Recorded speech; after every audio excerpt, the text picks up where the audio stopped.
តោះមកស្គាល់ទំនប់វារីអគ្គិសនីចំនួន7ដែលកំពុងតែផលិតថាមពលអគ្គិសនីសម្រាប់គ្រប់គ្រងនៅកម្ពុជាថាមពលអគ្គិសនីគឺពិតជាមានសារៈសំខាន់ខ្លាំងណាស់ចំពោះការអភិវឌ្ឍនិងជួយដល់សេដ្ឋកិច្ចរបស់ប្រទេសកម្ពុជាថាមពលវារីអគ្គិសនីគឺជាទម្រង់មួយនៃថាមពលកកើតឡើងវិញដែលប្រើប្រាស់ថាមពលនៃទឹកផ្លាស់ទីដើម្បីបង្កើតអគ្គិសនីខាងក្រោមនេះគឺជាទំនប់វារីអគ្គិសនីទាំង7កន្លែងរួមមានទី1វារីអគ្គិសនីគិរីរឹម1គឺជាគម្រោងវារីអគ្គិសនីដំបូងគេដែលស្ដារឡើងវិញនៅឆ្នាំ2002គម្រោងនេះមានអនុភាពផលិតអគ្គិសនី12មេហ្គាវ៉ាត់ហើយមានទីតាំងស្ថិតនៅស្ទឹងច្រាល់មានទំនប់ស្ថិតនៅស្រុកភ្នំស្រួចខេត្តកំពង់ស្ពឺនិងស្ថានីយ៍វារីអគ្គិសនីស្ថិតនៅស្រុកកំពង់សិលាខេត្តព្រះសីហនុវារីអគ្គិសនីនេះត្រូវគ្រប់គ្រងដោយក្រុមហ៊ុន CITIC International Hydropower Development Co Ltd ជាក្រុមហ៊ុនទទួលវិនិយោគលើគម្រោងវារីអគ្គិសនីដំបូងគេរបស់កម្ពុជាដែលមានទុនវិនិយោគ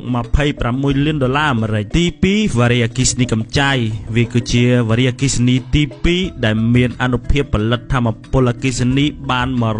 194.1មេហ្គាវ៉ាត់វារីអគ្គិសនីកម្ចាយនេះដាក់ឲ្យដំណើរការនៅក្នុងឆ្នាំ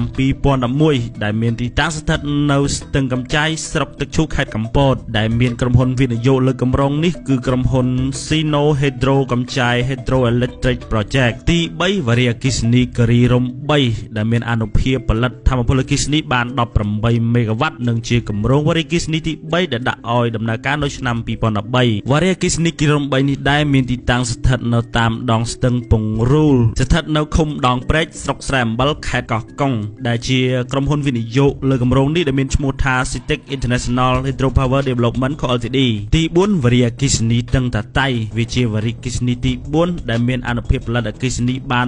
120មេហ្គាវ៉ាត់ហើយដាក់ឲ្យដំណើរការនៅឆ្នាំ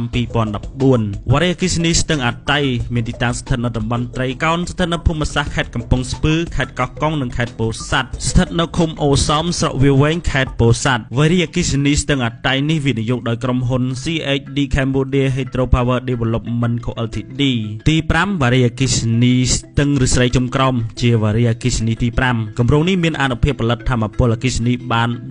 338មេហ្គាវ៉ាត់ហើយបានដាក់ឲ្យដំណើរការនៅឆ្នាំ2015វារីអគ្គិសនីស្ទឹងឫស្សីជុំក្រោមមានទីតាំងនៅគម្រោងឃុំបាក់ខ្លងស្រុកមណ្ឌលសមាខេត្តកោះកុងវារីអគ្គិសនីនេះវិនិយោគដោយក្រុមហ៊ុន China Hodian Lower ស្ទឹងឫស្សីជ្រុំ Hydroelectric Project Cambodia Co Ltd ទី6វារីអគ្គិសនីស្ទឹងតាតៃវាជាវារីអគ្គិសនីទី6ដែលមានអនុភាពផលិតថាមពលបាន246មេហ្គាវ៉ាត់វារីអគ្គិសនីស្ទឹងតាតៃដាក់ឲ្យដំណើរការនៅក្នុងឆ្នាំ2015វារីអគ្គិសនីមួយនេះមានទីតាំងស្ថិតនៅគម្រោងឃុំតាតៃស្រុកកោះកុងដែលមានទីតាំងស្ថិតនៅឃុំឫស្សីជ្រុំស្រុកថ្មបាំងខេត្តកោះកុងក្រុមហ៊ុនដែលវិនិយោគគឺក្រុមហ៊ុន Cambodia Tatai Hydropower Limited ទី7វារីអគ្គិសនីសេសានក្រោម2វាជាវារីអគ្គិសនីទី7ដែលមានអនុភាពផលិតថាមពលអគ្គិសនីបាន400មេហ្គាវ៉ាត់និងដាក់ឲ្យដំណើរការនៅឆ្នាំ